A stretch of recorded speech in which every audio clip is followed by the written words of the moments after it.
Sí, sí, adelante.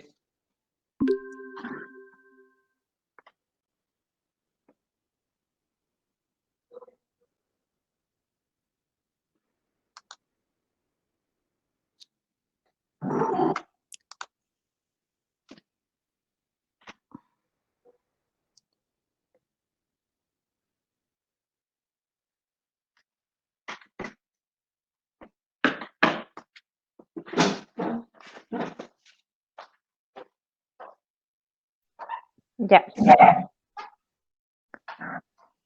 Buenas tardes, empiezo, ¿no? Así es, No, no, comiencen, adelante.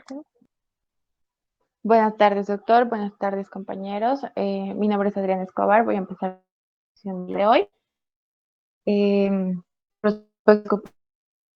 No sin antes volver a mencionar y recalcar el concepto que tenemos de célula que ya conocemos.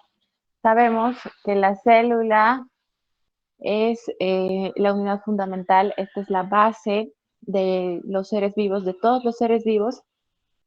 Este es el lugar que contiene todo el material necesario para mantener los procesos vitales como el de crecimiento, nutrición y reproducción. Vamos a señalar las distintas partes de la célula. Tenemos en la imagen podemos ver la parte central que corresponde al núcleo, donde ya sabemos que es el sitio que alberga la mayor información del, código genético con el ADN. Tenemos el citoplasma, que comprende lo que es el medio celular, y la membrana plasmática, que actúa como una barrera selectiva para el intercambio de sustancias, el pasaje de materiales, tanto del interior como del exterior de la célula. Y en las tres imágenes podemos ver la misma desde distintos puntos de vista. Ahora sí vamos a entrar a lo que es el citoplasma. La siguiente, por favor.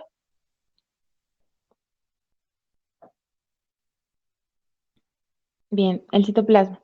El citoplasma, antes también conocido como protoplasma, se le atribuye el significado a este nombre de plasma o sustancia formadora. ¿Qué es el citoplasma? El citoplasma, como se puede ver en la imagen, es el medio interno de la célula. Este es un sistema coloidal que tiene una consistencia gelatinosa y heterogénea y está compuesto por dos partes. Tenemos el citosol y los orgánulos. El citosol, que corresponde a la porción líquida, este abarca el 55% del volumen celular total, tiene de un 20 a un 30%, está compuesto por proteínas, por iones, encontramos también glucosa, aminoácidos, lípidos, incluso productos de desecho, y también en algunas células podemos encontrar inclusiones citoplasmáticas. Respecto a los orgánulos, como se puede ver en la imagen también, cada uno con formas características y también sus funciones específicas. El citoplasma es el lugar donde se producen todas las actividades intracelulares, excepto aquellas que se producen en el núcleo. La siguiente, por favor.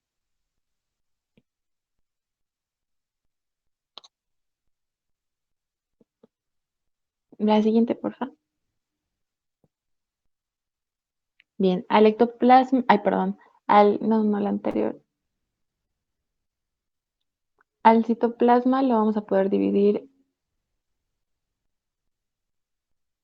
ya ahora sí. Al citoplasma lo vamos a poder dividir en dos partes, una conocida como ectoplasma y la otra conocida como endoplasma. Estos dos términos se usan principalmente para describir el citoplasma de una ameba, de un protozoario o de una célula eucariota. El término ectoplasma hace referencia, como se puede ver en la imagen, parte o la capa más externa del citoplasma que está adyacente a la membrana plasmática. Las características que este ectoplasma presenta es que es menos denso, semejante a un gel transparente, tiene esa consistencia. Este no es granulado y este ocupa una pequeña porción de lo que es el citoplasma celular.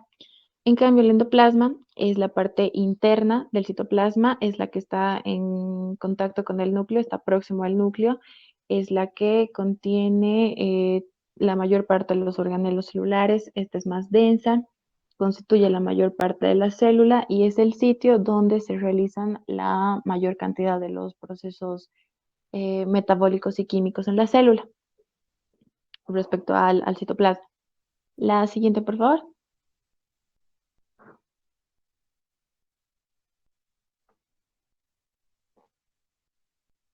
Ya. Respecto a las funciones, ahí podemos ver algunos puntos señalados. Este actúa como un regulador del pH intracelular. También sirve como un punto de almacén de sustancias.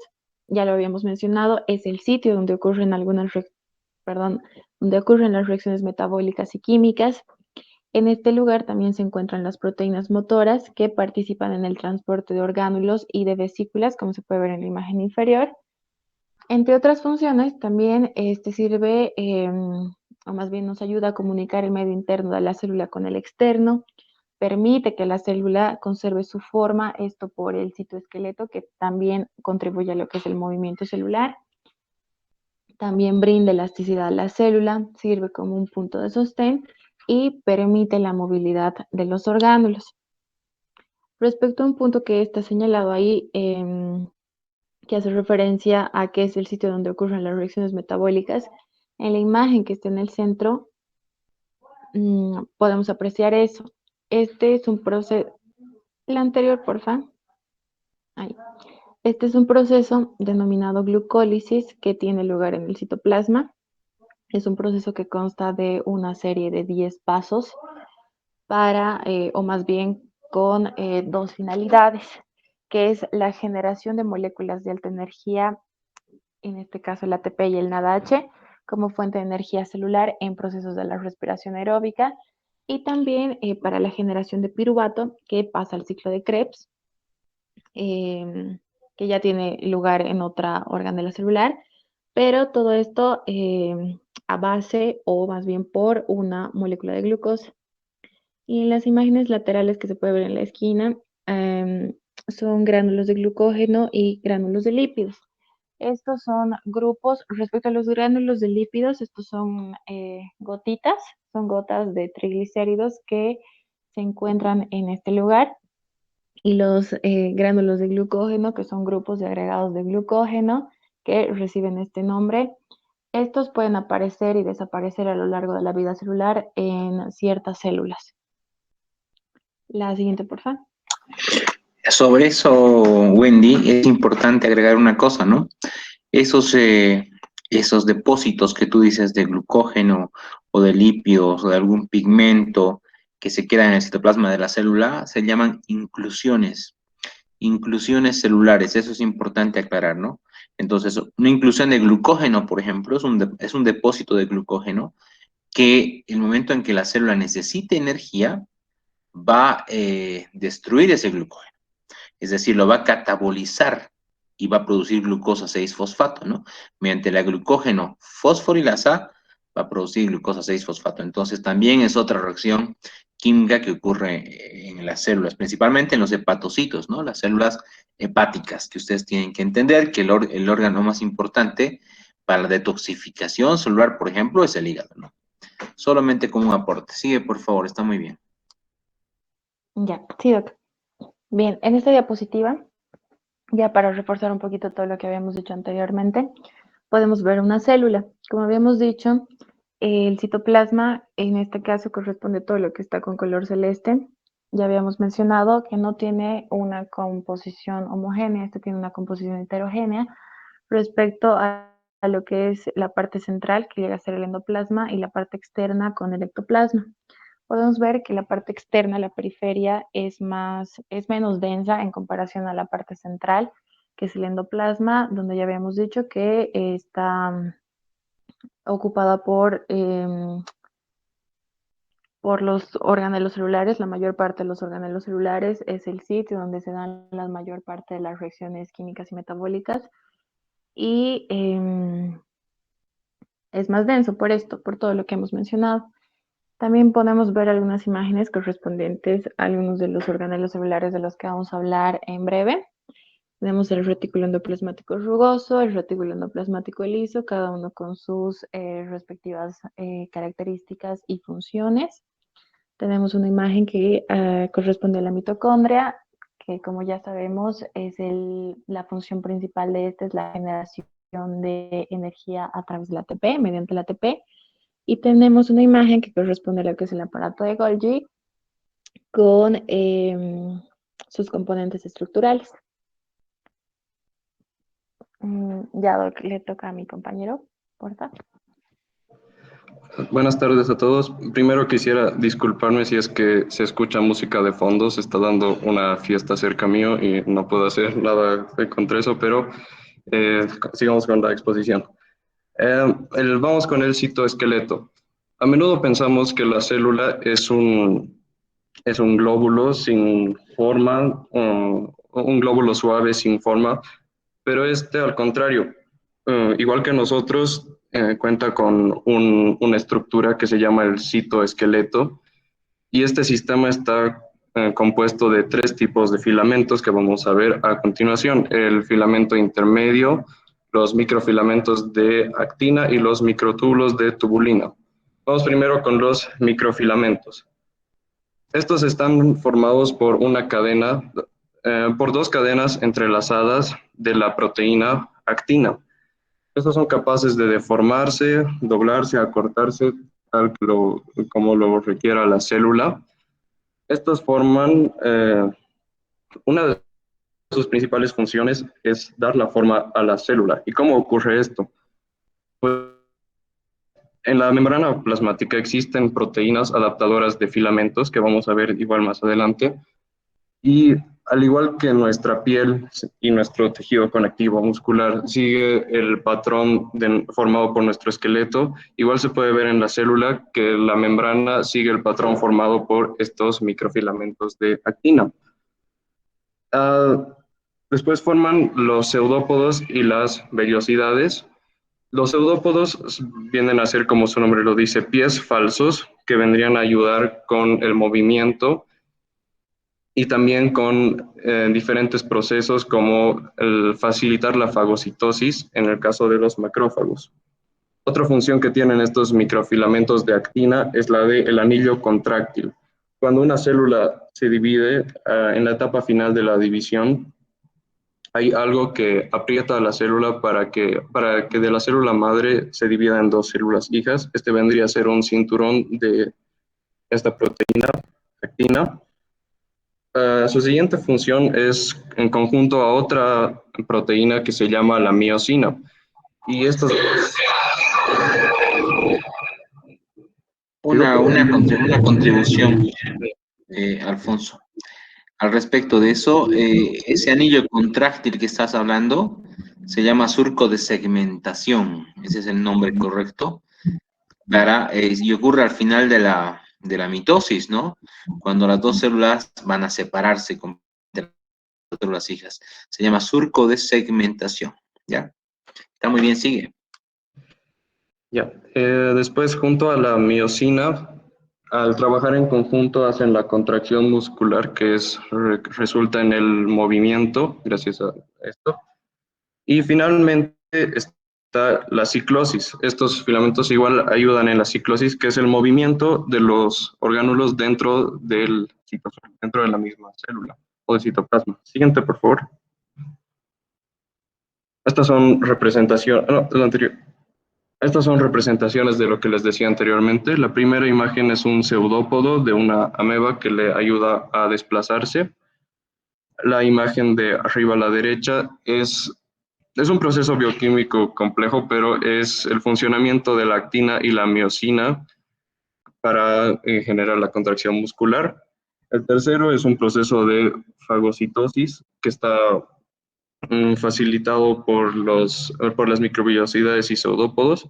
Y el último es, bueno, no se ve bien el GIF, pero representa el movimiento de los cloroplastos dentro de la célula vegetal, como les decía, de la ciclosis, que es el movimiento interno de los orgánulos. Siguiente, por favor. Ahora vamos con los filamentos intermedios. Estos filamentos igual están compuestos de actina, pero son muchas más cadenas entrelazadas. Y ahora la principal función de estos son los de mantener a las células adyacentes juntas en una red de células adyacentes. Como les decía anteriormente, existen proteínas adaptadoras de filamentos y todo este sistema en membrana, proteína, filamento en células que están lado a lado se llama el desmosoma.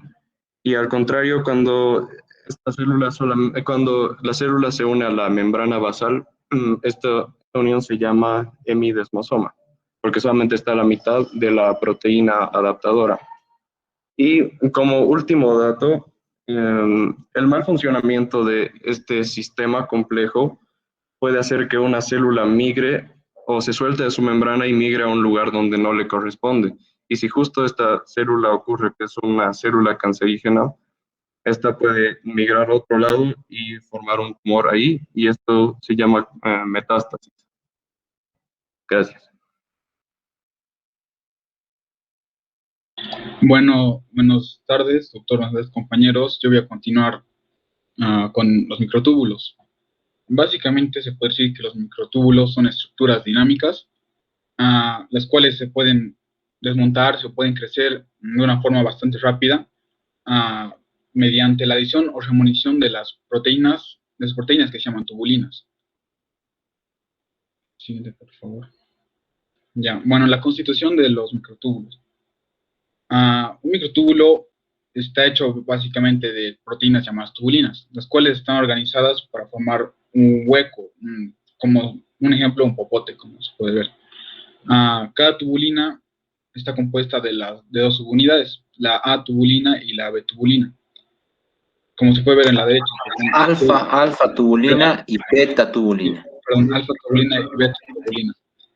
Como se puede ver en la imagen de la derecha, que es una alfa tubulina, una beta tubulina y así se van uniendo. Creo que es de 13 las filas para que se consigan. Bueno, las funciones de los microtúbulos. Básicamente, entre algunas de sus funciones, pueden ayudan estructuralmente a las células para que éstas resistan fuerzas de compresión. También pueden formar rieles para que las proteínas motoras, llamadas kinesinas, también y las dineninas, las cuales pueden transportar vesículas, las cuales básicamente se puede decir que una vesícula celular es una pequeña burbuja de líquido dentro de la célula. Estas traen cargamentos del interior de la célula. También durante la división celular, los microtúbulos buscan organizar en una estructura llamada fuso. Esta busca separar los cromosomas. También, añadiendo un poquito más, los microtúbulos básicamente son los más grandes entre los tres tipos de fibras citoesqueléticas, que tienen un diámetro aproximado de 20 nanómetros. Eso sería, en parte. Gracias.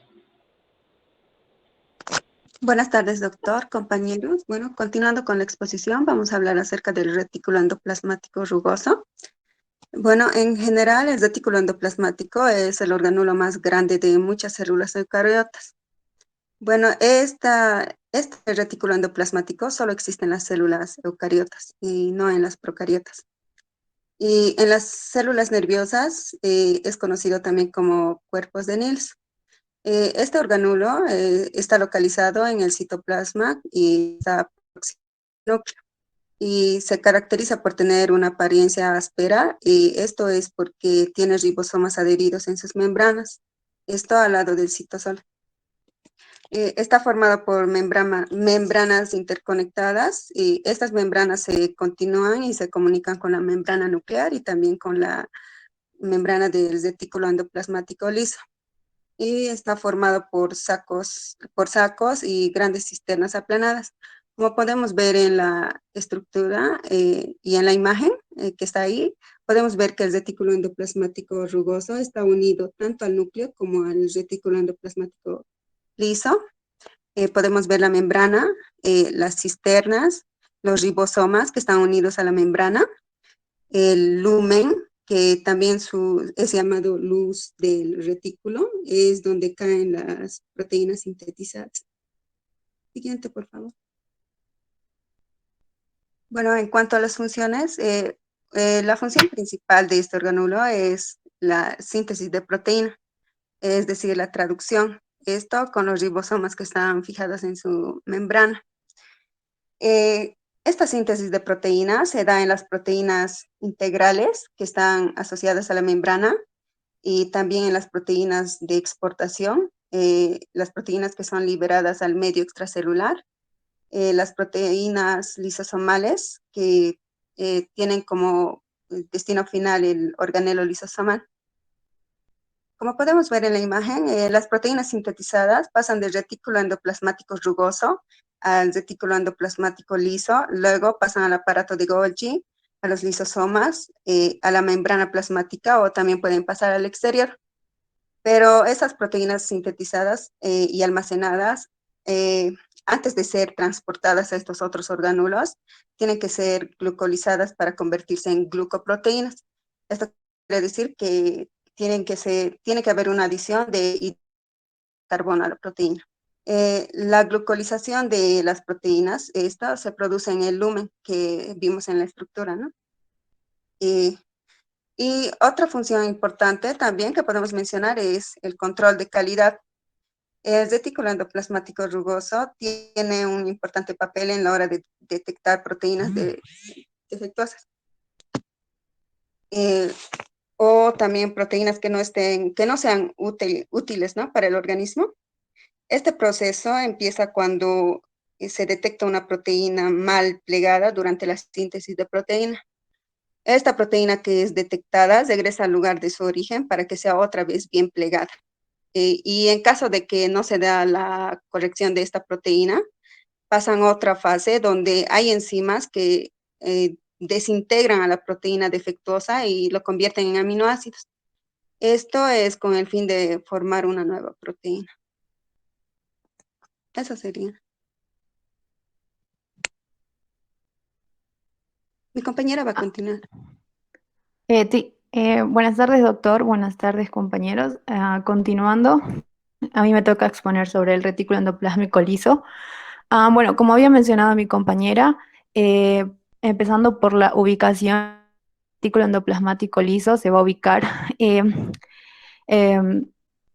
perdón, se ubica como una estructura extensa del retículo endoplasmático rugoso, que podemos ver acá, que son estos que tienen estructura de túbulos membranosos. Bueno, como carece de ribosomas, esto hace que se le denomine como retículo endoplasmático liso. Bueno, siguiendo de sus funciones, bueno, acá podemos ver varias de sus 4 funciones. Y también hay que recalcar que tiene enzimas especiales que hace que sus funciones sean mayores a las del retículo endoplasmático rugoso. Bueno, como habíamos mencionado, no tiene ribosomas, entonces no puede participar en la síntesis de proteína, pero sí participa en la síntesis de ácidos grasos y esteroides como estrógenos y testosterona. Y como sabemos, bueno, estos estrógenos y testosteronas son hormonas muy importantes para el organismo, ya que regulan diversas funciones. Bueno, siguiendo con la otra función, la de inactivar y detoxificar ciertas drogas, como le había mencionado el doctor, esto sucede bueno, en los hepatocitos, que son las células funcionales del hígado. Las enzimas del retículo endoplasmático lo que hacen es facilitar la liberación de la glucosa, perdón, hacia la corriente sanguínea y contribuyen a inactivar o detoxificar los fármacos liposolubles o sustancias nocivas como el alcohol, los pesticidas y los carcinógenos, que son agentes que pueden producir cáncer. Bueno, otra de las funciones que tiene el retículo endoplasmático liso es en las células del hígado, los riñones y el intestino. Una enzima elimina el grupo fosfato de la glucosa 6-fosfato y lo que permite que se libere la glucosa y pueda ingresar en la sangre. Y por último, también participa en el almacenamiento y la liberación de iones de calcio, en las cuales inician la contracción de las células musculares.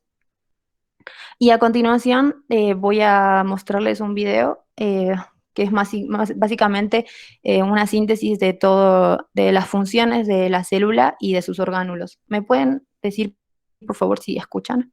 Si se escucha el video.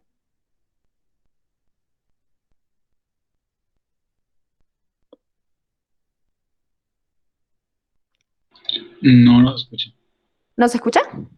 No, no Yes, sé. no se escucha. Ok, bueno.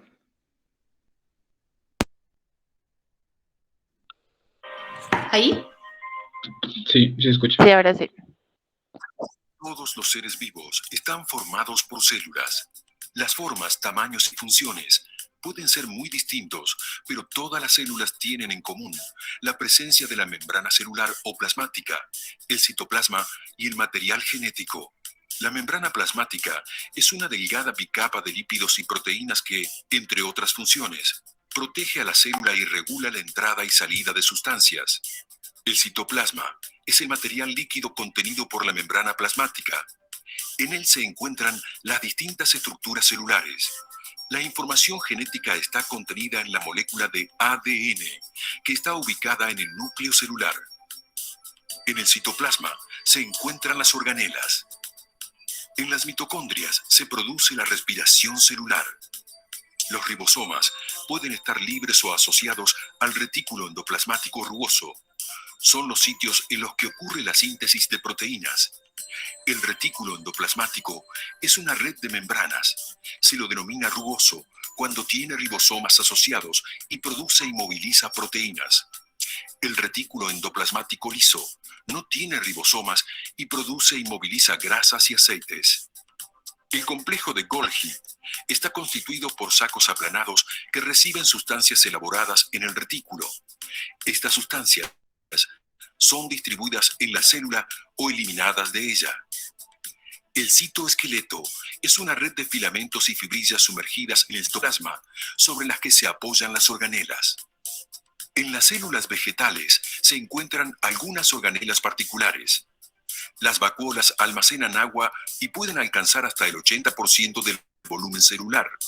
Los plástidos son organelas exclusivas de las plantas. Un ejemplo de ellos son los cloroplastos, en los que se realiza la fotosíntesis. Algunas células están rodeadas por una pared celular que les otorga sostén y protección. Se encuentran en las plantas, los hongos y las bacterias.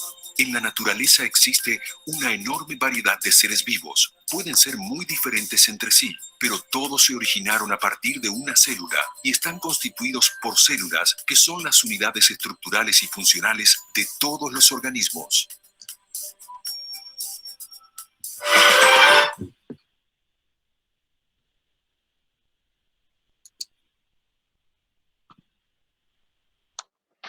Eso sería toda la exposición, ¿verdad? Sí, doctor. Sí, doc. Gracias. Acá, muchachos, entonces se abre el micrófono para los que quieran preguntar algo a los expositores, alguna duda que haya quedado. ¿Qué opinan? ¿Alguna idea, algún comentario, algún aporte de alguien? Bueno, está muy bien la exposición, lo han hecho bastante bien los cinco. Falta un poquitito complementar quizás con síntesis proteica, ¿no? Como ya hablaron del retículo endoplásmico rugoso, lo ideal hubiera sido hablar de los ribosomas también. Bueno, no he hablado de ellos.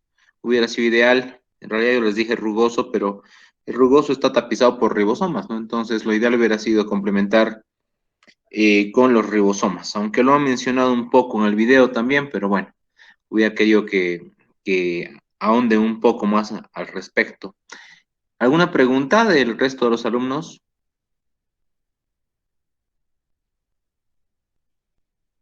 ¿Nadie? A ver, pues vamos a dónde están los alumnos, no sé si están presentes acá.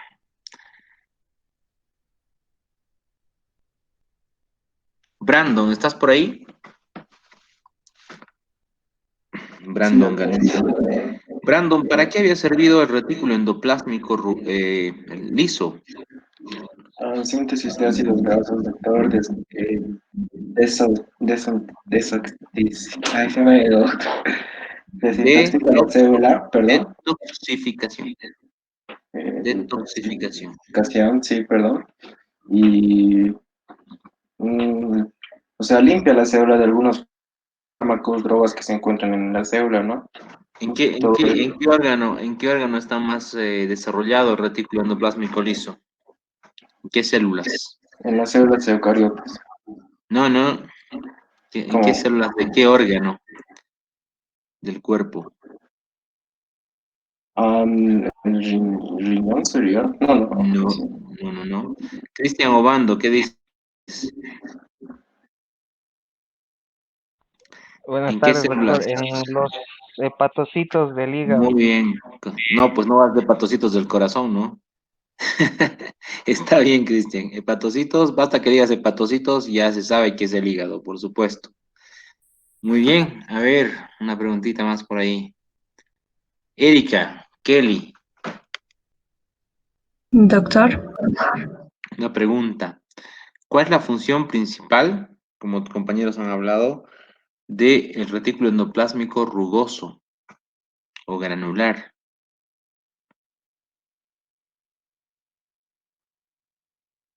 ¿Cuál es la principal función? Kelly, no busques en tu celular. no, doctor, se me cayó mis auriculares. Sí, pues se cayó Mis auriculares. tus auriculares. Ya, ¿Cuál es la función del retículo endoplásmico rugoso? rugoso, rugoso. Doctor, creo que es producir proteínas. Sí, correcto, proteínas. Ya, muchachos, está muy bien. Y tienen que estar muy atentos, Doctor. por favor, la exposición. Sí, dime, Jessica. Bueno, usted mencionaba sobre que no habíamos hablado sobre los ribosomas mucho, pero Sí, un aporte que puedo dar sí. es que, bueno, sí, la principal función de los ribosomas es la síntesis de proteínas. Ah, Bien, está compuesto por dos subunidades, una menor y otra mayor. muy Y bien. estos ribosomas también se pueden encontrar, aparte del retículo endoplasmático rugoso, en la mitocondria. Perfecto. También se pueden clasificar en ribosomas libres y otros unidos. Los unidos serían a los que están adheridos al retículo rugoso. Y también, bueno, lo último, que está compuesto por ARN ribosómico, el cual se sintetiza en el nucleolo. Eso es lo que puedo aportar.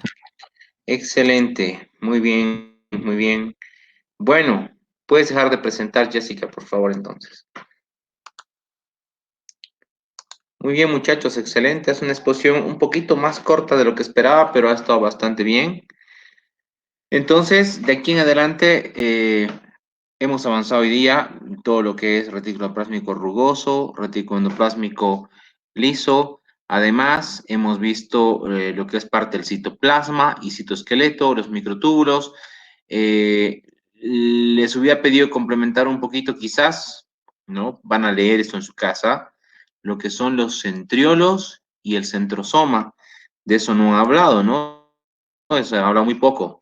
Y eso es parte de los microtúbulos también, porque los microtúbulos forman lo que yo les explicaba en la anterior clase, ¿se acuerdan los compañeros? Los centriolos y el centrosoma, que van a ser muy importantes para la división celular y para la mitosis. Entonces, cuando hablemos de mitosis, seguramente vamos a especificar un poco más esto. Sin embargo, la exposición ha estado muy bien. Ahí estoy escribiendo en el chat. Pueden ver sus notas hasta el momento. Muy bien, Adriana. Alfonso, también bien. Alejandro también. Dalva también. Y Jessica has hecho una excelente exposición. ¿Sí? La idea es que tengan soltura, que estén prestos a responder, a participar. Esa es la idea. ¿Sí? Para eso hacemos esto. Otra cosa, un consejo. Siempre es constructivo todo esto.